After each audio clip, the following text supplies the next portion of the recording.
Seguimos actualizando la información aquí en DNews. El Consejo Permanente de la Organización de Estados Americanos resolvió aplicar la Carta Democrática sobre la crisis en Guatemala, tras los intentos del Ministerio Público de anular los resultados electorales. Durante el debate, el embajador de Estados Unidos ante la OEA, Frank Mora, señaló que lo que está sucediendo en Guatemala es alarmante y que pondría en riesgo a la democracia. Por su parte, el canciller de Guatemala, Mario Bucaro, rechazó la resolución y solicitó que el tema fuese puesto a votación. Bueno, finalmente el texto fue aprobado por 29 votos a favor y solo tuvo en contra el de Guatemala. Y respecto a Guatemala, el presidente mexicano Andrés Manuel López Obrador pidió respetar los resultados electorales y advirtió que esta situación genera severos conflictos en el país centroamericano. Escuchamos sus declaraciones. Se respete la voluntad del pueblo de Guatemala, que eligió al presidente de ese país vecino, hermano, Bernardo Arévalo. Él ganó la elección, el presidente electo Arévalo ganó. Si no se respeta la voluntad popular en Guatemala, se pueden originar conflictos.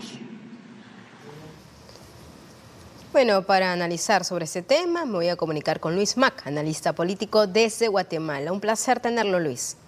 Muchas gracias igualmente, es un placer estar con ustedes. Igualmente, toda Latinoamérica lo está escuchando. Definitivamente el tema de Guatemala se está convirtiendo en más que alarmante, más que preocupante, porque esto significa, con miras al 14 de enero, si es que Bernardo Arévalo podría o no asumir el poder. Básicamente es una transición muy complicada, muy difícil, donde también se puede ver pues los pocos esfuerzos, si lo decimos de alguna manera, Yamatei, del gobierno saliente, porque sea así. Su perspectiva, por favor, primero, del accionar de la Fiscalía de Guatemala y lo último que aconteció en ese país. Bueno, es una larga historia, realmente llevamos más o menos 6 meses en esta tensión, desde el 25 de junio, que se sabe que Bernardo Arévalo pasaba a segunda vuelta. Han empezado una serie de intentos que se han multiplicado realmente por detener la transición y por invalidar los resultados de las elecciones, pero el pasado viernes finalmente se estableció ya el horizonte realmente de la amenaza, y obviamente las alertas que se han ido dando a nivel internacional tienen mucha razón. Realmente creo que sí hay un plan siniestro realmente para que el 14 de enero a las 14 horas, que es la hora y el día en que toca la transición, no haya realmente ese relevo, sino que llegue alguien más designado por esta gente. Entonces, Guatemala vive momentos, como ustedes dicen, de mucha tensión, y esperamos obviamente que prevalezca la democracia, pero a estas alturas, en estos momentos, todavía son inciertos realmente los resultados de todo este proceso. A ver, Luis, vamos a ir por paso, haciendo un orden cronológico para nuestro auditorio, porque usted dice es una novela larga, pero es importante explicar para que se pueda entender. A ver, las acusaciones o las investigaciones por parte del Ministerio Público de Guatemala siempre han apuntado al movimiento Semilla, sobre todo acerca de unas firmas, ¿no?, que se habrían considerado que eran ilegales, ¿no? Y eso también, según lo que nosotros hemos podido conversar con algunos allegados y partidarios de Semilla, ellos fueron los que dieron pues la alerta de que eso estaba pasando, incluso lo denunciaron, pero que, oh coincidencia, durante la contienda electoral la Fiscalía sacó esa carta. Ok, teniendo en cuenta eso en un primer término. En segundo término, también lo que ha sucedido es sobre las actas electorales. Y lo que ha dicho el Ministerio Público es que las actas electorales que se utilizaron no son válidas. Y que eso, en definitiva, también llama poderosamente la atención, porque luego el Tribunal Superior Electoral ha anunciado que sí son válidas. Entonces, ¿en qué quedamos? Porque aquí vemos un choque de poderes que, mientras tanto, ya recibió las credenciales Bernardo Arévalo, el binomio presidencial, y que todo apunta, porque así parece ser, y todo indicaría que el 14 de enero sí tiene que tomar el poder. Mientras tanto, el Ministerio Público está sacando cartas sobre cartas o situaciones que uno se pregunta, bueno, ¿en qué quedó primero en esta investigación? ¿Por qué se pasó a este caso ahora de las actas electorales? Entonces, me gustaría primero también entender la percepción de la ciudadanía. ¿Qué piensa la sociedad civil de Guatemala sobre lo que viene ocurriendo? Bueno, lo que sentimos es un cansancio realmente, porque como tú dices, se han ido multiplicando. Lo primero que tú dices es amenazar al partido como tal para decir la idea del Ministerio Público es invalidar la constitución del partido en el 2018, 2019, lo cual significa que las dos participaciones electorales se anulan.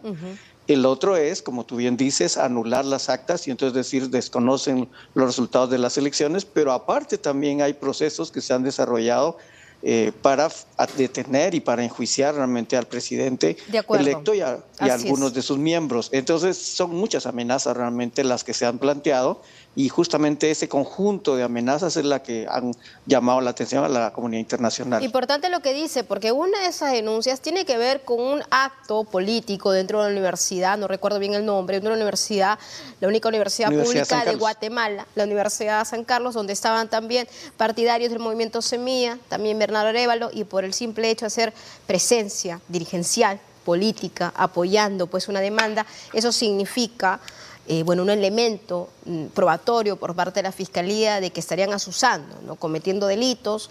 Bueno, evidentemente eso es como que una situación más, un ingrediente más a este menú que el Ministerio Público de Guatemala le está entregando al mundo sobre lo que supuestamente está ocurriendo primero dentro de la organización Semilla, dentro también de la contienda electoral y sobre los personajes que han ganado, en este caso el presidente electo. Es decir, es que... Pero en sí, este dígame. caso último de la Universidad de San Carlos que tú dices, están persiguiendo a Bernardo Arévalo ni siquiera por su presencia, es por un tuit que lanzó en redes sociales. Entonces dicen que eso es causa obviamente de persecución, lo cual es absurdo realmente. Así es, tiene mucha razón, porque son partidarios del movimiento Semilla, diputados con los que hemos hablado aquí, que estuvieron ahí presentes, claro, apoyados por su dirigente, por Bernardo Arévalo, y evidente, pues estamos hablando de un acto también universitario.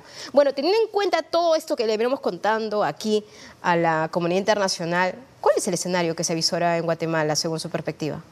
Bueno, es complicado porque como tú bien dices, hay una sanción en puerta realmente para aplicar la Carta Democrática, lo cual significaría sanciones a nivel de país, pero también la comunidad internacional, conjuntamente, por ejemplo, la Unión Europea y los Estados Unidos, la Embajada de Estados Unidos están aplicando sanciones individuales. Hay un conjunto de sanciones y una movilización también interna en Guatemala que está tratando de detener el fraude, o el golpe.